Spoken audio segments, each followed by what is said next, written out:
Bajaj finance limited company ಹೆಸರು ಉಪಯೋಗಿಸಿ ಹಣ ಲಪಟಾಯಿಸುತ್ತಿರುವುದರ ಬಗ್ಗೆ ಗ್ರಾಹಕರಿಂದ ಆರೋಪ.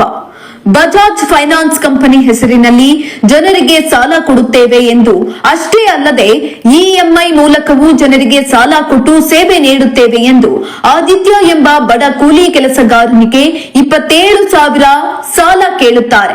ಇದಕ್ಕೆ ಬಜಾಜ್ ಫೈನಾನ್ಸ್ ಕಂಪನಿ ಹೆಸರನ್ನ ಬಳಸಿಕೊಂಡು ನಿಮಗೆ ಸಾಲ ಮಂಜೂರಾಗಿದೆ, ಅದಕ್ಕೆ ನಿಮ್ಮ ಪ್ಯಾನ್ ಕಾರ್ಡ್ ಹಾಗೂ ಡಾಕ್ಯುಮೆಂಟ್ಸ್ ಜೊತೆಗೆ ಇನ್ಶೂರೆನ್ಸ್ ಮಾಡೋಕೆ ಮೊದಲು 1,500 ರೂಪಾಯಿ ಹಾಕೋಕೆ ಹೇಳ್ತಾರೆ. ಗ್ರಾಹಕ ಆದಿತ್ಯ ಫೋನ್ ಪೇ ಮೂಲಕ ದುಡ್ಡು ಹಾಕ್ತಾರೆ. ಹಾಗೆಯೇ ಮತ್ತೆ 1,250 ರೂಪಾಯಿ ಹಾಕ್ತಾರೆ. ಇಷ್ಟೆಲ್ಲ ದುಡ್ಡು ಹಾಕಿದ ನಂತರ ದುಡ್ಡೇ ಜಮಾ ಆಗಿರುವುದಿಲ್ಲ. ಸಾಲ ಕೂಡ ಮಂಜೂರಾಗದೆ ಬಜಾಜ್ ಫೈನಾನ್ಸ್ ಕಂಪನಿಯ ಹೆಸರನ್ನ ಬಳಸಿಕೊಂಡು ಕೆಲವರು ಗ್ರಾಹಕರಿಗೆ ಮೋಸವನ್ನ ಮಾಡ್ತಿದ್ದಾರೆ ಎಂದು ಮೋಸ ಹೋದ ಗ್ರಾಹಕ ಆದಿತ್ಯ ಬಿಆರ್ ವಿಡಿಯೋ ಮೂಲಕ ತಮಗಾದ ಅನ್ಯಾಯದ ಬಗ್ಗೆ ವಿಡಿಯೋ ಮಾಡಿ ಜನರಿಗೆ ತಿಳಿಸಿದ್ದಾರೆ. ಇನ್ನು ಜನರಿಗೆ ಮೋಸ ಮಾಡುತ್ತಿರುವ ವಿಶ್ವಮಾನವ ಡಬಲ್ ರೋಡ್ ಸರಸ್ವತಿಪುರಂ ಮೈಸೂರು ಅಡ್ರೆಸ್ನ ಬಜಾಜ್ ಫೈನಾನ್ಸ್ ಕಂಪನಿಯ ಅಡ್ರೆಸ್ ಬಳಸಿಕೊಂಡು ಜನರಿಂದ ದುಡ್ಡು ಹೊಡೆಯುತ್ತಿರುವ ಕೆಲವು ವ್ಯಕ್ತಿಗಳ ವಿರುದ್ಧ ಬಜಾಜ್ ಫೈನಾನ್ಸ್ ಕಂಪನಿ ಹಾಗೂ ಸಂಬಂಧಪಟ್ಟವರು ಈ ಮೋಸದ ಜಾಲವನ್ನ ಭೇದಿಸಿ ಅಂತಹವರನ್ನ ಬಂಧಿಸಿ ಜನರಿಗೆ ರಕ್ಷಣೆ ಕೊಡಲು ಮುಂದಾಗಬೇಕಾಗಿದೆ. ಬಜಾಜ್ ಫೈನಾನ್ಸ್ ಕಂಪನಿ ಹೆಸರು ಬಳಸಿಕೊಂಡು ನಡೆಸಿರುವ ಇಂತಹ ಅಕ್ರಮಗಳ ವಿರುದ್ಧ ಸೂಕ್ತ ಕಾನೂನು ಕ್ರಮ ಕೈಗೊಳ್ಳಬೇಕಾಗಿದೆ ಎನ್ನುವುದು.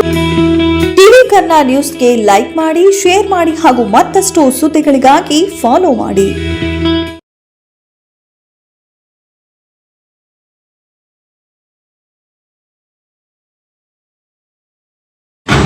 ನನ್ನ ಹೆಸರು ಆದಿ ಎಂಬುತಿ.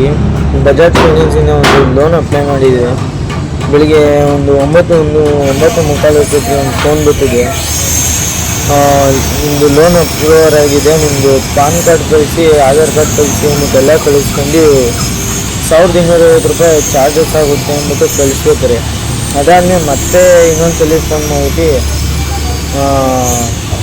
2,999 ರೂಪಾಯಿ ಕಳಿಸ್ಬೇಕು, ಅದಕ್ಕೆ ಇನ್ಶೂರೆನ್ಸ್ಗೆ ಅಂದ್ಬಿಟ್ಟು ಹೇಳ್ತಾರೆ. ಅದಾದ್ಮೇಲೆ ನಿಮ್ಮ ಅಕೌಂಟ್ಗೆ ಅಮೌಂಟ್ ಬರ್ತದೆ ಅಂದ್ಬಿಟ್ಟು ಅಲ್ಲೂ ಕಳಿಸ್ತೀನಿ.